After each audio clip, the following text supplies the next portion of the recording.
vous en prie, Marc.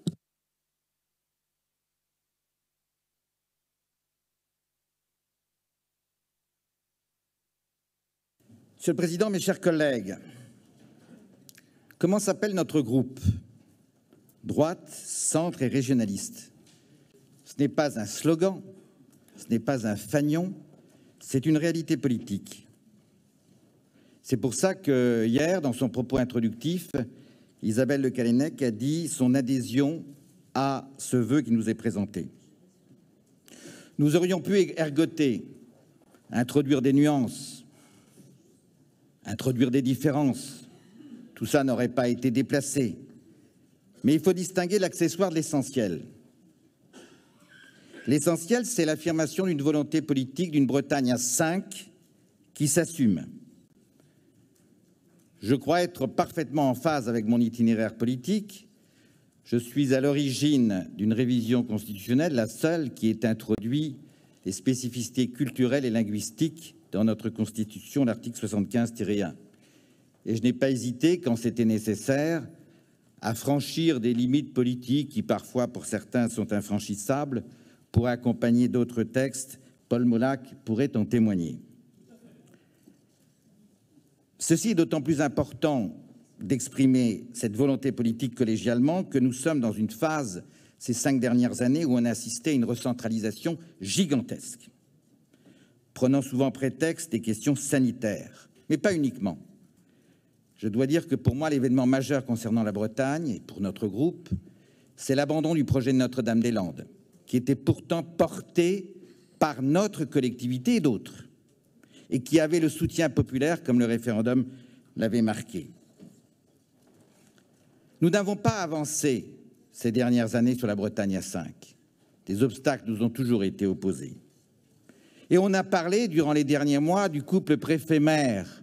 Ce n'est pas un couple préfet-maire, c'est un couple préfet-préfet auquel nous avons pu assister sur nos territoires. Alors n'ayons pas peur. Et pour ne pas avoir peur, il faut se comparer dans le temps et dans l'espace. Dans le temps, tout d'abord. Rappelons l'histoire longue. Chacun a ses références historiques. Mais j'aime rappeler que dans notre belle région, il y avait autrefois les États de Bretagne, le Parlement de Bretagne, nous en sommes tout près, des lois spécifiques et des spécificités fiscales qui d'ailleurs étaient très bonnes pour les Bretons. Tout ça a disparu dans la funeste nuit du 4 août et notre histoire est devenue majoritairement jacobine. Les Girondins, les fédéralistes, il y a été fait allusion, ont eu la tête coupée. Et l'essentiel de notre histoire est resté, hélas, jacobine, avec quelques exceptions. Quelques exceptions. J'en veux pour preuve un certain nombre de propos du général de Gaulle qui devaient se traduire dans le référendum de 69. Discours de Lyon, discours de Quimper. Tout était parfaitement argumenté et ça allait très loin. Les Français, pas les Bretons. Les Français, pas les Bretons, ont dit leur opposition à ce projet peut-être trop audacieux encore à l'époque. Comparons-nous dans le temps, comparons-nous aussi dans l'espace. Alors il y a la question corse, qui à certains égards est très intéressante, mais à d'autres égards très irritante, puisque les évolutions intervenues ont été souvent liées à des violences dont nous ne voulons pas. Et nous aurons d'autant moins de violence que nous exprimerons ces revendications ici, dans cette Assemblée, et ne pas la laisser à d'autres qui pourraient les utiliser à d'autres fins. Et puis on constate quand même que cet État centralisé jacobin a accepté quelques exceptions. C'est un peu comme la grammaire française. Il y a la règle, il y a quelques exceptions qui sont les bienvenues. À l'initiative du président Sarkozy, un certain nombre de collectivités sont devenues des collectivités uniques, rassemblant départements et régions, la Guadeloupe, la Guyane, Mayotte. Pourquoi cela serait-il réservé à l'outre-mer? Pourquoi cela ne concernerait-il pas la métropole et le continent? Un autre exemple me vient évidemment à l'esprit, que je trouve le plus intéressant finalement, c'est l'exemple alsacien. La Communauté européenne d'Alsace est apparue récemment. Je discute souvent avec mes collègues alsaciens à l'Assemblée. Ils y ont trouvé un intérêt et aussi des limites. Pour le moment, ce n'est en fait que 2 départements rassemblés, mais c'est déjà ça. Mais au-delà de la communauté européenne d'Alsace, ce qui est très intéressant dans notre droit et dans notre histoire, c'est le droit local, qu'on connaît peu ici, mais qui est extrêmement intéressant. Ce droit local qui concerne l'Alsace et la Moselle, on connaît son aspect concordataire, mais on ne connaît pas d'autres aspects. Il faut savoir qu'en Alsace, il y a un autre droit du travail, plus protecteur pour les salariés, qu'il y a une autre sécurité sociale, plus protectrice pour les patients, pour les malades, qu'il y a un autre droit de l'environnement. Tout ça existe dans notre droit. Il y a des législations spécifiques en France du droit objectif, qui existent en France, sachons le rappeler, et finalement, ceci nous ouvre des perspectives. Comparons-nous aussi dans l'espace européen. Bonne partie des pays européens sont des pays fédéraux. Je ne crois pas qu'ils marchent si mal que ça, en termes économiques au moins. L'Alsace, pardonnez-moi, l'Allemagne, la Suisse. L'exemple de la Suisse est très intéressant. Pays très pauvre autrefois, maintenant le pays l'un des plus riches du monde. Exemple de démocratie qui allie l'extrême proximité du canton et les votations, le scrutin direct, la démocratie directe. Mais l'exemple le plus intéressant pour nous en termes de transition, c'est l'exemple italien. En Italie, il y a une vingtaine de régions. 5 d'entre elles disposent d'un statut spécifique. 5 d'entre elles disposent d'un statut spécifique. Ça veut dire quoi? Dans ces 5 régions, les 2 régions insulaires, mais aussi 3 régions au nord de l'Italie, eh bien, elles n'ont pas le même statut que les autres. Les Italiens ont admis, ce que nous n'avons pas encore admis, c'est que tout le monde n'a pas vocation à avancer du même pas. Nous n'exigerons pas la région centre qu'elle sollicite ce que nous sollicitons, nous. Chacun a son destin. Nous, notre destin, c'est d'aller un peu comme les 5 régions italiennes, qui sont, de ce point de vue, très intéressantes.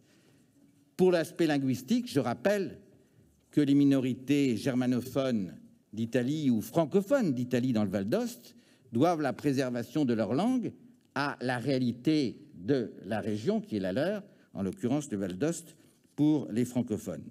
Donc, toutes les régions n'ont pas vocation à avancer à la même vitesse. Ce que je voudrais dire aussi, c'est que si nous allons dans ce sens, nous rendrions un grand service finalement à l'État lui-même. L'État est aussi omnipotent qu'impotent. Il n'assume plus ses responsabilités essentielles, à se perdre dans des responsabilités que nous pourrions assumer nous-mêmes. Quelles sont ces responsabilités essentielles? La défense. Ce sujet, ça n'a échappé à personne, est devenu d'une particulière actualité depuis le 24 février. Depuis le 24 février, on s'est rappelé que l'histoire était tragique, nos dirigeants l'avaient quelque peu oublié, on s'est rappelé qu'il y a des impérialismes, et on s'est rappelé que face à cela, les mots et le droit ne suffisent pas, qu'il faut être armé. C'est la responsabilité de l'État. Et puis la responsabilité de l'État, c'est aussi d'assurer la sécurité du quotidien pour nos compatriotes. Là aussi, les défaillances ont été multiples, y compris chez nous, même si nous sommes à certains égards peut-être épargnés. Cet État, aussi omnipotent qu'impotent, a accumulé des dettes pour assumer des responsabilités qu'il était incapable d'assumer. On le voit dans la vie quotidienne de nos concitoyens. Vous êtes élu local, vous savez ce qui se passe. Autrefois, pour une carte d'identité, on attendait 72 heures. Maintenant, on attend 3 mois. Voilà la défaillance d'un État qui s'est dispersé au lieu de se concentrer sur ses vraies compétences. Et c'est pour cela qu'il faut que nous nous assumions, nous, ici, en direct, un certain nombre de compétences. Tous ces débats-là, nous aurions dû les avoir à l'occasion du grand moment que constituent les élections présidentielles. Hélas, on nous en a privés, ou plus précisément, le président sortant nous en a privés en refusant toute forme de débat. Il est à craindre qu'il ne soit d'ailleurs sanctionné pour cela. Il faut donc aller avec détermination, avec sagesse, dans un esprit de dialogue, vers cette demande qui exige plus de Bretagne à 5 et plus de Bretagne effective. Ce sera efficace. Je donnerai un ultime exemple. Ultime exemple, ce qui s'est passé sur la question sanitaire. Nous avions un président omnipotent, nous avions un ministre omnipotent, nous avions des ARH aussi insuffisantes en moyens que suffisantes en comportement. Chacun a pu le voir sur son territoire. Je suis convaincu qu'une décision locale adaptée au territoire, adaptée aux circonstances, aurait été autrement plus agile et plus réactive. Pour toutes ces raisons, sans hésitation, avec des nuances malgré tout que j'évoquais, nous voterons ce vœu. Merci à vous. Merci à vous. Je passe la parole.